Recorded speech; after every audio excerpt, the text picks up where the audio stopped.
உலகெங்கும் பரவி வாழ்கிற தாய் தமிழ் உறவுகள், டிஎன் மீடியாவுக்கு தொடர்ந்து ஆதரவு அளித்து வருகின்ற அன்பு உள்ளங்கள் அனைவருக்கும் பாலமுரளி வர்மனின் அன்பு வணக்கம்.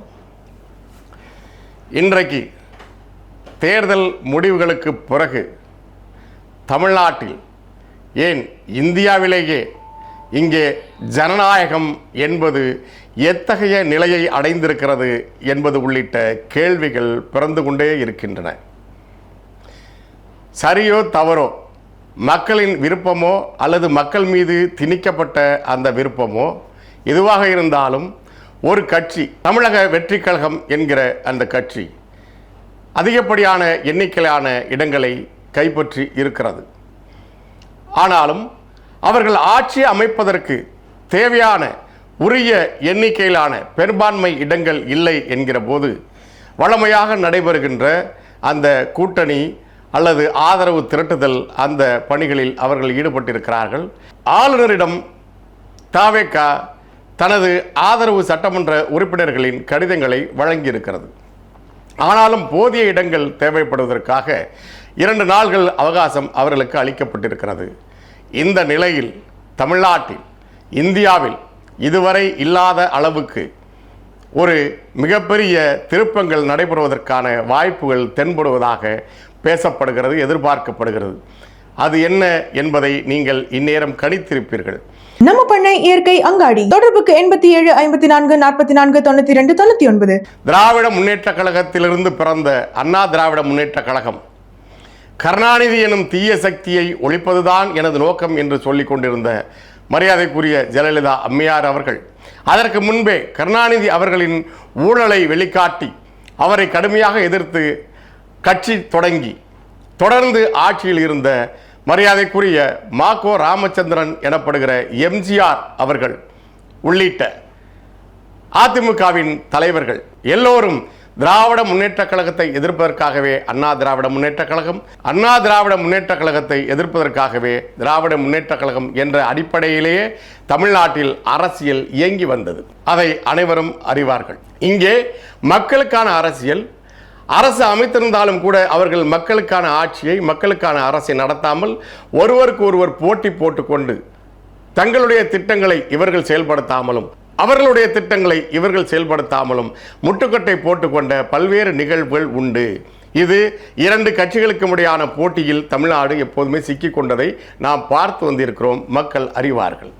ஆனால் இன்றைக்கு தமிழக வெற்றிக் கழகம் என்கிற கட்சி தேர்தலிலே வெற்றி பெற்று ஆட்சி அமைப்பதற்கான வாய்ப்புகள் உருவாகி இருக்கின்ற இந்த நிலையில், அதையும் தடுப்பதற்காக இந்த தமிழ்நாட்டை எப்போதுமே திராவிட கட்சிகள் தான் கபலீகரம் செய்ய வேண்டும், இந்த தமிழ்நாட்டின் நலங்களை, வளங்களை, இயற்கை வளங்கள் உள்ளிட்ட நீர்வளம், கனிம வளம், காடு வளம் உள்ளிட்ட அனைத்தையும் சுரண்டுவதற்கான ஏகபோக உரிமையை திராவிட கட்சிகள் தான் பெற்றிருக்கின்றன என்பது போன்று அவர்களை தவிர யாரும் இந்த மண்ணில் கால் ஊன்ற முடியாது என்பதற்காக இன்றைக்கு திமுகவும் அதிமுகவும் சேருவதற்கான வாய்ப்புகள் இருப்பதாக பேசப்படுகிறது. அதற்கான முன்னெடுப்புகள் நகர்த்தப்படுகின்றன என்கிற செய்தி இந்தியாவே, உலகமே உற்று பார்க்கிற செய்தியாக மாறியிருக்கிறது.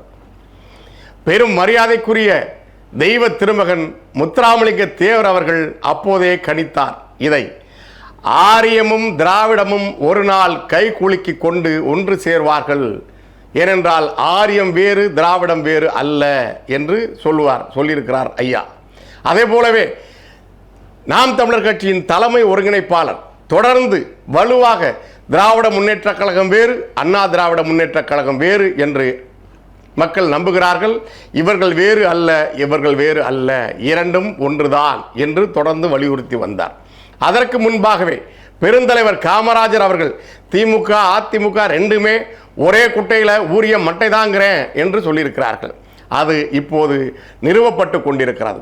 தமிழ் தேசிய எழுச்சி தமிழ்நாட்டில் மிக சீரிய முறையில் சீற்றமிகு உணர்வோடு புறப்பட்டு பேரெழுச்சியாக வளர்ந்து வந்த நேரத்தில் மரியாதைக்குரிய ஐயா வைகோ அவர்கள் கூட ஒரு முறை தமிழ் தேசியம் என்ற பெயரில் வருகிறார்கள். அதனால் நான் சொல்லிடுறேன், உங்களுக்கு சொல்லிக்கிறேன், கேட்டுக்கிடுங்க, திமுகவும் அதிமுகவும் ஒன்றா இருக்க வேண்டிய நேரம் இது என்று பேசியதும் சான்றாக இருக்கிறது. அப்போ திருமணத்தில் நானே மாப்பிள்ளையாக இருப்பேன், மரணத்திலும் மரண வீட்டுக்கு சென்றாலும் அங்கே நானே பிணமாக இருப்பேன் என்கிற போக்கோடு இந்த திராவிட முன்னேற்ற கழகமும் அதிமுகவும் சேர்ந்து கொண்டு தமிழ்நாடு எங்களுக்கு நாங்கள் தான் குத்தகை எடுத்தோம் என்கிற அளவில் இந்த முயற்சியை முன்னெடுப்பது, இதை எண்ணியிருப்பதே மிகுந்த ஆபத்தானது. இது முற்று முழுதாக ஜனநாயக விரோதமானது. சரியோ தவறோ, அவர்களுக்கு அரசியல் புரிதல் இருக்கிறதோ இல்லையோ, அவர்கள் அரசியல் பயின்றார்களோ இல்லையோ, ஒரு கட்சி தொடங்கினார்கள், மக்களின் ஆதரவும் ரசிகர்களின் ஆதரவும் மற்றும் பல செயல் திட்டங்களாக கூட இருக்கலாம் என்று எல்லாராலும் பேசப்படுகிறது. எப்படியோ எண்ணிக்கையில் அவர்கள் ஒரு இடத்தை அடைந்திருக்கிறார்கள், குறிப்பிட்ட எண்ணிக்கையை பெற்றிருக்கிறார்கள் எனும்போது அதை மீறி இங்கே வேறு ஒன்று நடத்த வேண்டும், நிகழ்த்தப்பட வேண்டும் என்று இந்த கட்சிகள் செயல்பட முனைவது என்பதே மிகப்பெரிய ஜனநாயக விரோதம். இவர்கள் நீண்ட நெடுங்காலமாகவே ஜனநாயகம் என்று சொல்லப்படுகிற மக்களாட்சி தத்துவத்திற்கு எதிரானவர்கள் என்பதற்கு இதைவிட சான்று தேவையில்லை திராவிட முன்னேற்ற கழகமும் அண்ணா திராவிட முன்னேற்ற கழகமும். ஏனென்றால் அவர்கள் நாங்கள் இணைந்து இங்கே ஆட்சி அமைப்போம் என்று சொல்லி முடிவெடுக்கும் போது வரப்போகின்ற சிக்கல்கள் என்பது வேறு. அது குறித்து நாம் தனியாக விரிவாக பேசலாம்.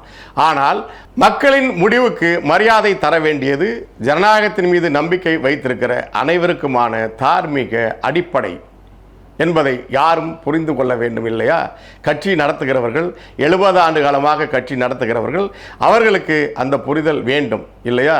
அதற்கு மாற்றாக குறுக்கு வழியிலே கிட்டத்தட்ட ஏற்கனவே நடந்தது போல, இது எம்ஜிஆர் அவர்கள் இறந்தபோது அண்ணா திராவிட முன்னேற்ற கழகமே 2 அணிகளாக பிரிந்தது. ஜெயலலிதா அணி, ஜானகி அணி.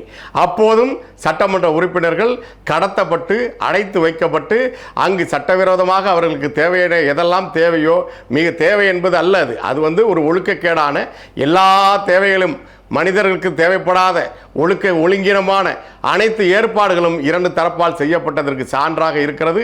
ஆட்டோ சங்கர் அதிலே பங்கெடுத்து என்னெல்லாம் அவர் அவர்களுக்கு வழங்கினார், யார் அதற்கு ஏற்பாடு செய்தார்கள், அதில் யாரெல்லாம் தொடர்புடையவராக இருந்தார்கள், எந்த பெரும் தலைவர்கள், அவர்கள் பின்னால் அமைச்சர்களாகவும் இருந்தார்கள், அதற்கு முன்பு அமைச்சர்களாக இருந்தவர்கள், எப்படியான ஏற்பாடெல்லாம் செய்து அந்த சட்டமன்ற உறுப்பினர்களை கடத்தி காப்பாற்றி வைத்திருந்தார்கள்.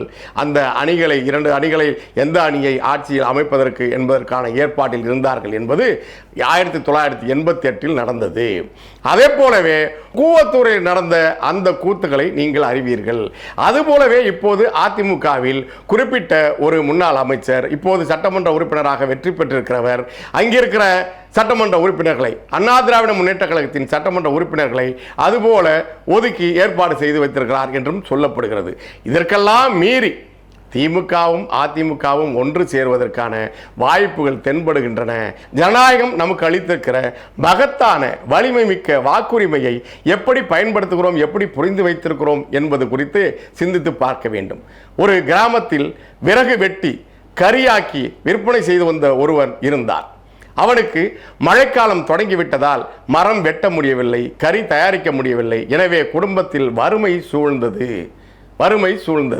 வேறு வழியில்லை என்கிற போது அந்த நாட்டின் மன்னர் நகர்வலம் வந்தபோது அவனுடைய வறுமையை பார்த்து அவனுக்கு சந்தன மரங்கள் அடர்ந்த காட்டை பரிசாக அளித்தார், அவனுடைய வறுமையை போக்குவதற்காக.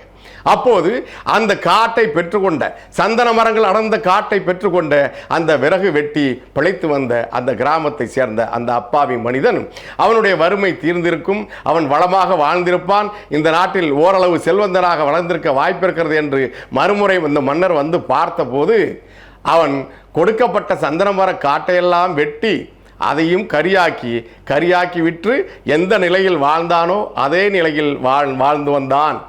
அப்ப சந்தன மரத்தின் அருமை அவனுக்கு தெரியவில்லை என்பது போல ஜனநாயகம் நமக்கு தந்திருக்கிற, போராடி பெற்றிருக்கின்ற அந்த வாக்குரிமையின் மகத்துவத்தை மக்கள் உணராததன் விளைவுதான் இந்த 60 ஆண்டுகால திராவிட ஆட்சிகள் செய்து வந்த அத்தனை அக்கிரமங்களும் அட்டூழியங்களும், அதை ஒட்டி இப்போது நடந்திருக்கிற மாற்றமும் கூட அந்த மகத்துவத்தை நாம் புரிந்து கொள்ளாமல் போனதன் விளைவுதான் என்பது எளிதாக புரிகிறது.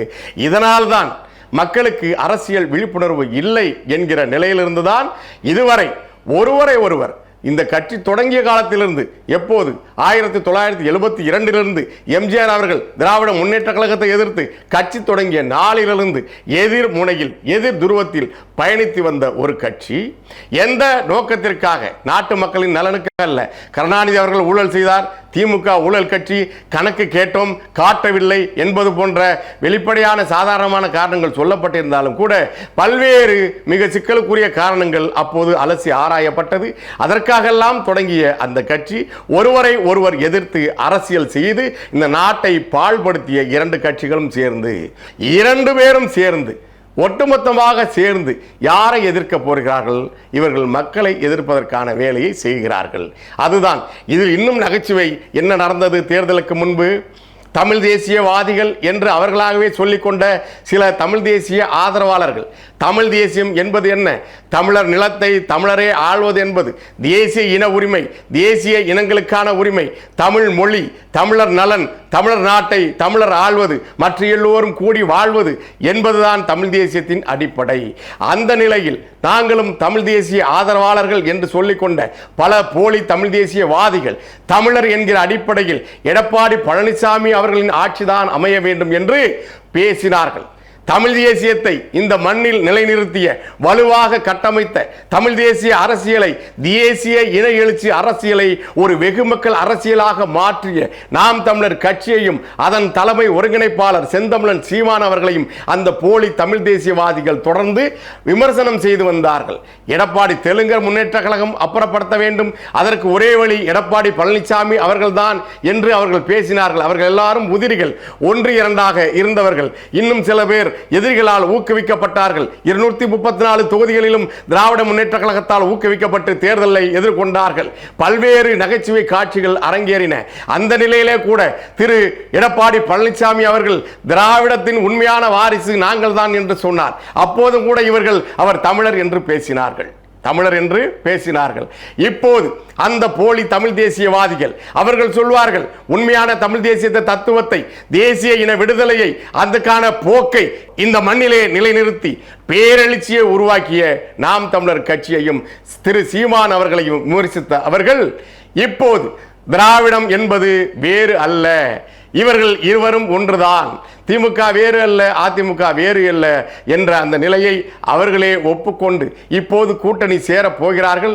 அல்லது சேருகிறார்களோ இல்லையோ இதற்கான முன்னெடுப்பு எடுக்கப்படுகிறது என்கிற போது இந்த உதிரிகள், இந்த போலி தமிழ் தேசியவாதிகள் எங்கே போய் தங்கள் முகத்தை வைத்துக் கொள்ள போகிறார்கள் என்ற கேள்வியும் மக்களிடம் பரவலாக, அரசியல் விழிப்புணர்வு கொண்ட மக்களிடம் பரவலாக எழுந்துள்ளது. இந்த தேர்தல் இதுவரைக்கும் இல்லாத ஒரு தேர்தலாக, அந்த தேர்தல் முடிவுகளும் ஜனநாயகத்துக்கு மிகுந்த சவாலை உருவாக்குகிற தேர்தலாக, இந்த ஜனநாயகம் என்ற அமைப்பையே, இங்க இருக்கிற தேர்தல் அமைப்பு முறையே, இங்க இருக்கிற ஆட்சி முறையே எல்லாவற்றையும் மறுபரிசீலனை செய்து மீண்டும் ஒரு புதிய விதியை எழுத வேண்டிய நிலைக்கு ஏற்படுத்தி இருக்கிறது என்பதுதான் நாம் இதிலிருந்து புரிந்து கொள்ள வேண்டியிருக்கிறது. ஆரியம் வேறு, திராவிடம் வேறு அல்ல. திராவிடம் என்ற சொல்லே ஆரியத்தின் உருவாக்கம்தான். தென்னிந்தியாவில் வாழ்ந்த பிராமணர்களைத்தான் திராவிடம் என்ற சொல், திராவிடர்கள் என்ற சொல் குறிப்பிடுகிறது என்று ஆதிசங்கர் அவர்கள் குறிப்பிட்டிருக்கிறார். ஆந்திராவை சேர்ந்த குலாலப்பட்டர் என்பவரும் குறிப்பிட்டிருக்கிறார். ஆனால் திராவிடம் என்ற சொல் தமிழிலிருந்து திரிந்ததாக இவர்களாக ஒரு கட்டுக்கதையை எழுப்பினார்கள், கட்டி எழுப்பினார்கள். ஐரோப்பியராகிய கால்டுவெல் அவர்கள் திராவிடம் என்ற சொல்லை கொண்டு வந்து அது தமிழ் மொழி குடும்பத்தில் இருந்ததை, தமிழ் மொழி குடும்பத்தை திராவிட மொழி குடும்பம் என்று எழுதினார். அதை பிடித்துக் கொண்டு இவர்கள் நீண்ட காலமாக திராவிடம் என்பது ஆரியத்திற்கு மாற்று என்று இல்லாத ஒன்றை கட்டமைத்து இதுவரை இங்கே மக்களை ஏமாற்றி வந்தார்கள். அவையெல்லாம் கூட இப்போது தோலுரிக்கப்படுகிறது என்பதுதான் இந்த தேர்தல் மற்றும் இந்த முடிவுகளால் நமக்கு கிடைத்திருக்கிற ஒரு சாதகமான ஒரு அம்சம். இப்போது இதன் அடிப்படையில் நடப்பது எல்லாமே மீண்டும் இந்த நிலத்தில் தமிழருக்கான உரிமையை, தமிழ் தேசியத்திற்கான விதையை பலமாக, வலுவாக ஊன்றி தமிழ் தேசியம் தழைத்து ஓங்குவதற்கான அனைத்து வாய்ப்புகளையும் உருவாக்குவதாகத்தான் நாம் பார்க்க முடிகிறது. நடக்கின்ற நிகழ்வுகளை அவதானித்து மீண்டும் நாம் பேசுவோம். நன்றி, வணக்கம்.